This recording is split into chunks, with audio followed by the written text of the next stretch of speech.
Hello students. मेरा नाम है संकेत दुतोंडे और मैं आज आपको बताने वाला हूं कि कैसे जो है आपको यूपीएससी के मेंस आंसर राइटिंग की शुरुआत करनी है। कैसे जो है वो आपको यूपीएससी के मेंस आंसर राइटिंग को अप्रोच करना है। देखिए, बहुत लोग आपको बताते हैं, बहुत सारे टॉपर्स आपको बताते होंगे कि यूपीएससी के मेंस आंसर राइटिंग की शुरुआत आपको कर देनी चाहिए, लेकिन कोई ये नहीं बताता कि आपको वो शुरुआत कैसे करनी है, कैसे जो आपको अप्रोच करना है। आप मेंस आंसर राइटिंग करने तो बैठते हो, लेकिन जब भी आप आंसर लिखने जाते हो तो आपके दिमाग में एक डर आ जाता है, बहुत सारा डर आ जाता है। और वो डर आपके साथ क्या करता है कि आपकी आंसर राइटिंग की प्रैक्टिस को पोस्टपोन कर देता है प्रीलिम्स के बाद। हम ये सोचने लग जाते हैं कि जब तक हमारा प्रीलिम्स क्लियर नहीं होता तब तक हमें मेंस आंसर राइटिंग करने की कोई ज़रूरत नहीं, जो कि एक बहुत ही गलत अप्रोच है। और इसी डर को भगाने के लिए मैं आपके लिए लेकर आया हूँ 20 डेज रूल। अब सर, ये 20 डेज रूल है क्या? देखिए, बहुत सिंपल है। देखिए, 20 दिन है आपके पास, 20 डेज, राइट। अब इन 20 डेज में आपको क्या करना है? देखिए, फर्स्ट 10 डेज में आपको कोई भी एक क्वेश्चन लेना है। फॉर एग्जाम्पल, मैं बहुत सिंपल क्वेश्चन लूंगा। What are the effects of Green Revolution on southern states of India? ठीक है। अब ये बहुत सिंपल क्वेश्चन है। सिंपल क्वेश्चन मैंने इसलिए लिया है क्योंकि मैं चाहता हूं कि जितने भी हमारे एमपीएससी और यूपीएससी के फ्रेश एस्पिरेंट्स हैं उनको ये वीडियो बहुत ही आसान लगे। ठीक है। तो क्वेश्चन किसके बारे में है? ग्रीन रिवॉल्यूशन के बारे में। तो पहले 10 दिनों में मैं क्या करूंगा कि जो भी क्वेश्चन मेरे सामने होगा उसमें जो भी कंसेप्ट दी गई होगी उसके बारे में जितनी भी रिलेवेंट इंफॉर्मेशन, जितनी भी रिलेटेड इंफॉर्मेशन जो मेरे पास है, मेरे नोट्स में है, मैं उसको सामने रखूंगा। और इस क्वेश्चन का आंसर जो है वो मैं देख के लिखूंगा। अब सर, देख के क्यों लिखना है? देखिए, जब भी आप मेंस आंसर राइटिंग स्टार्ट करते हैं तो आपके दिमाग में डर क्यों आता है? क्योंकि आपके पास कंटेंट की कमी होती है। आपके पास कंटेंट होता ही नहीं है। जब भी कोई फ्रेशर मेंस आंसर राइटिंग करने बैठता है तो उसको, फॉर एग्जांपल, उसने ज्यादा पढ़ा नहीं है ग्रीन रिवॉल्यूशन के बारे में, तो इसीलिए उनको ये डर लग जाता है कि हमारे पास कंटेंट नहीं है और हम लिख नहीं पाएंगे, और वो अपना आंसर राइटिंग का प्लान पोस्टपोन कर देते हैं। इसीलिए मैं चाहता हूं कि पहले 10 दिन आप जो है कंटेंट को सामने रखें जब भी आप कोई भी आंसर लिख रहे हो। अब आंसर कैसे लिखना होता है? एक यूपीएससी का फॉर्मेट होता है, यूपीएससी के मेंस आंसर राइटिंग का एक फॉर्मेट होता है। हमारा आंसर हमें जो है वो इंट्रोडक्शन, बॉडी और कंक्लूजन के फॉर्मेट में लिखना होता है। तो मैं पहले 10 दिन में क्या करूंगा कि जो कंटेंट मेरे सामने है, अब बहुत सारा कंटेंट है, उसको जैसे के तैसे छापना नहीं है आपको अपने आंसर में।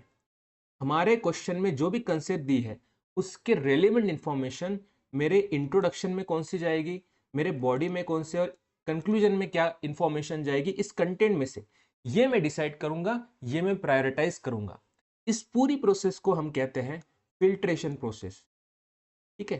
फिल्ट्रेशन मतलब आप क्या कर रहे हो, जो भी कंटेंट आपके सामने है, बहुत सारा कंटेंट आपके सामने है ग्रीन रिवॉल्यूशन के बारे में, उसको आप फिल्टर करके लिख रहे हो क्वेश्चन के हिसाब से, और अपने जो फॉर्मेट लिखा है, ठीक है, इंट्रोडक्शन, बॉडी और कंक्लूजन के हिसाब से आप फिल्टर कर रहे हो।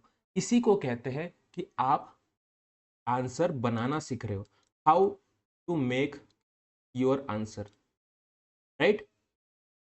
इससे क्या होगा कि आपके अंदर जो डर बैठा है वो 50% तो वैसे ही खत्म हो जाएगा इन पहले 10 दिनों में।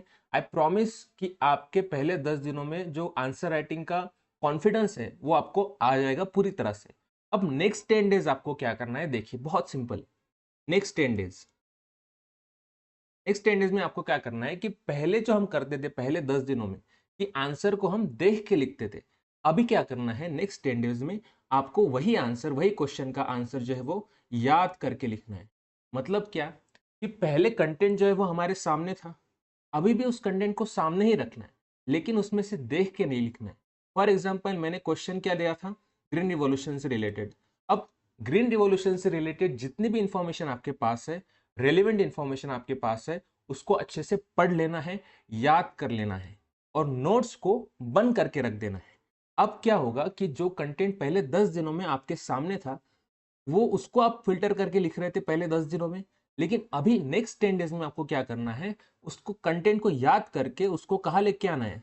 माइंड में लेके आना है अपने, राइट। पहले 10 दिनों में सामने था, अभी वही कंटेंट आपके माइंड में है और वहां से आप फिल्टर करके लिख रहे हो, राइट। जो कि एक प्रोसेस होती है, आप फॉलो करते हो एग्जाम में, राइट। एग्जाम में क्या होता है कि आप पढ़ के जाते हो, वहां पे क्वेश्चन होता है, उसके हिसाब से आप जितना कंटेंट आपने पढ़ा है उसमें से फिल्टर करके लिखते हो, और इसी की प्रैक्टिस आपको भरपूर करनी है। देखिए डिफरेंस क्या है, एग्जाम में आपको क्वेश्चन पता नहीं होता है, एग्जाम में जाके पता चलता है, पहले आपको पता नहीं होता, लेकिन यहाँ पे क्वेश्चन आपको पहले पता है, पहले 10 दिनों में, ठीक है, राइट। उसको उसके बारे में पढ़ के आप उसको याद करके आप लिख रहे हो, राइट।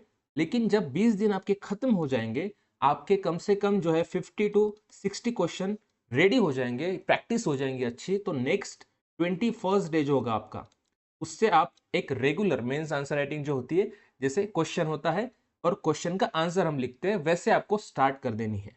अब इससे क्या होगा कि आपका जो डर है, जो भी आपका कॉन्फिडेंस है, डर जो हट ही जाएगा, लेकिन कॉन्फिडेंस आपका 100% एकदम हाई लेवल पे होगा, और आप 21st डे पे आई प्रॉमिस कि आप बहुत ही अच्छा आंसर लिखना सीख जाओगे।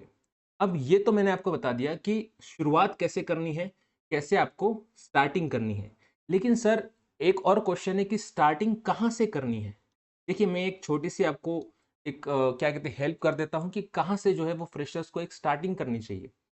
मुझे ये लगता है कि जैसे मेंस का सिलेबस है, यूपीएससी मेंस का और एमपीएससी मेंस का सिलेबस सेम ही है, तो मेंस का सिलेबस स्टार्ट कहाँ से होता है, जीएस 1 से, और जीएस 1 में आते हैं हमारे history, geography and Indian society, right.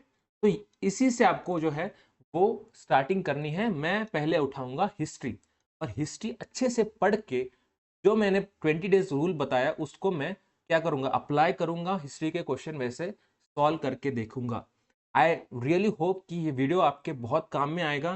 जितने भी फ्रेशर्स हैं, जितने भी एमपीएससी यूपीएससी के स्टूडेंट्स हैं, जिन्होंने अभी अभी प्रिपरेशन स्टार्ट की है, जिनको एनसीईआरटीज पढ़ के थोड़ा बहुत बेसिक नॉलेज आया है, जिनको स्टार्ट करनी है अपनी मेंस आंसर राइटिंग, उनके लिए ये वीडियो बहुत ही मददगार साबित होने वाला है, आई प्रॉमिस।